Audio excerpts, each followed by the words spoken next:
interview following the final installment of the Harry Potter series, The Deathly Hallows, because the cursed child doesn't exist, someone asked J.K. Rowling a question about Horcruxes. Specifically, what is the process? Is there a spell?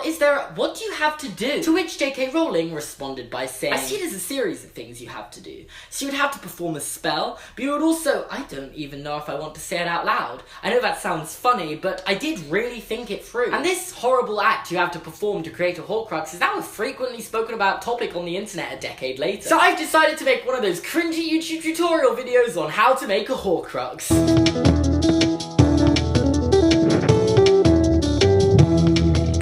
How are you doing? And welcome to today's video, guys. I'm one of those YouTubers that ask for likes before the video starts because, that makes sense. So make sure to smash that like button, guys, and let's get this video to 5,000 likes. Imagine if we can get to 5,000 likes. That would be insane! As you may have guessed, today I'm going to be showing you how to make a Horcrux, which is something that's been requested by absolutely none of you. So let's get right into this, shall we? Step 1. Choose the item you want to make into a Horcrux. Good luck destroying this. Step 2. Prepare this object using dark magic for the purpose of hiding your soul inside it. Any specific spell? No. Okay. Step 3. Kill someone! But here you see, I'm only a third-year Hogwarts student, so we haven't quite learned how to kill people yet, but I'm pretty sure that killing people is on the 4th-year syllabus. Step 4. Make the soul into a Horcrux using a charm. We don't know what the name of the charm that needs to be used is, but give Wingardium Leviosa a go. You never know. Step 5, and the last step, is to perform this horrible act. I don't know. I literally have no idea what this act could be. Or I didn't. Until the other day when a Tumblr theory from 4 years ago went viral. No word of a lie, this post finally went viral after 4 years. Can you imagine if you wrote what you thought was a fire theory and then it got no traction for 4 years and then one day just bang, it blew up? Is that how long I'm gonna have to wait for this theory to go viral? Because I still don't understand how that theory didn't go viral. That was my best work! But anyway, back to this Tumblr theory, which suggests that the horrific act you have to perform is cannibalism. Okay, this video is messed up. There are a lot of cultures that believe that to eat your enemy's flesh is to take their power into yourself. So does Voldemort eat the dead as his horrific act? It would explain why Hermione was so grossed out, since she described the book that detailed the process as a horrible book, really awful, full of evil magic. But then again, this isn't really magic, it's eating someone's body, but still, I'd be grossed out by that. Maybe there's some, dark magic spell which consumes your enemies physically without being able to see it. It would also explain why J.K. Rowling was so hesitant to talk about the whole concept detailing behind how to create a Horcrux. I don't know. Will it be in the encyclopedia?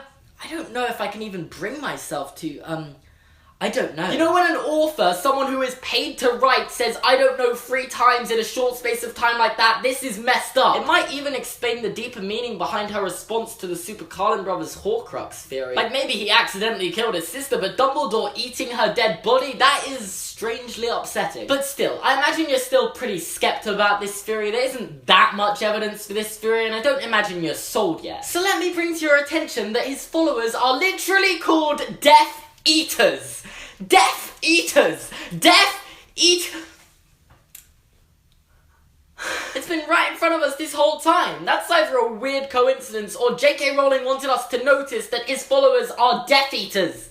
I'm done. Sorry, that could be a weird coincidence, or he literally calls his Death Eaters because he is a Death Eater. Still, if you don't believe this theory, I get it. There really isn't that much evidence for it. We're literally going off the fact he calls his followers Death Eaters as a main piece of evidence here. And there are some obvious other problems with this theory. According to the examples of the dead bodies of the people he killed in the process of creating Horcruxes, he leaves no obvious sign on the body that he's created a Horcrux or tampered with the body in any way, shape or form. Tom Riddle Sr., his dad, whose death was used to turn Marvolo Gaunt's ring into a Horcrux, his dead body is described by the Muggle police in the Goblet of Fire. The report continued in a tone of unmistakable bewilderment. The Riddles all appeared to be in perfect health, apart from the fact they were dead. And I think if Voldemort had eaten his body, the police would have noticed. They're muggles, not idiots. Also, we don't get to see Myrtle's body except her arm as it's covered, but the body gets given back to her parents and there's no mention of how it's been eaten or anything like that, and I think there might have been a mention if the body had been eaten and quite clearly looked tampered with. Oh, that theory was actually so good and I feel like I've just completely ruined it. So now what? There are some other theories on this topic which aren't nearly as good, but I'm gonna take you through them anyway. Firstly, maybe maybe this horrific act he has to do isn't to another person, but to himself. Maybe to create a Horcrux, he has to physically torture himself to do it. Which would explain why creating these Horcruxes would supposedly leave the victims unharmed, and why it caused Voldemort's appearance to change so much. Because creating Horcruxes caused him from looking like this to looking like this.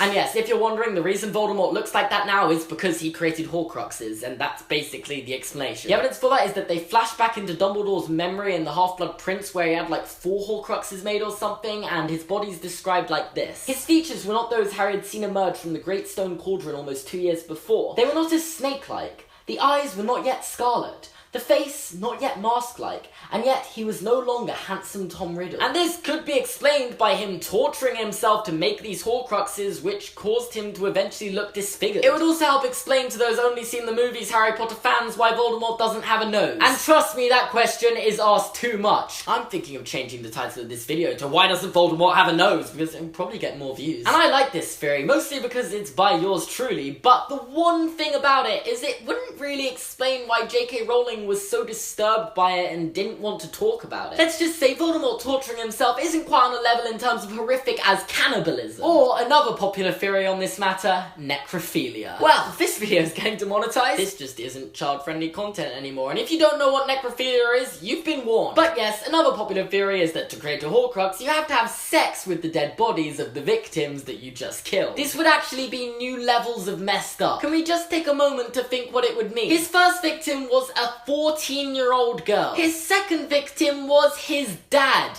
His own dad. And when he unsuccessfully set out to go create his final Horcrux on Godric's Hollow that night, he intended to have sex with a dead baby in Harry Potter. A baby! Like, yeah, that is a horrible, disgusting act, and I don't think J.K. Rowling is that messed up. Yeah, let's just forget about that one. That one isn't true. I personally think that cannibalism is the current most likely solution. Like, maybe there's a really dark spell, which means you can, like, eat the body of the person you just killed without actually, like, the human eye knowing you've eaten the body. But then the theory about him torturing himself to make a Horcrux explains in much better detail why his body became so disfigured. I don't know, maybe there are a few steps. Maybe he has to do both. To be honest, we probably won't ever know all the steps behind how to create a Horcrux unless J.K. Rowling speaks up and tells us how disturbed she really is. But those are some current theories on the matter, and I thought it was an interesting topic to make a video about. So if you enjoyed this video, make sure to leave a like and click subscribe by clicking here.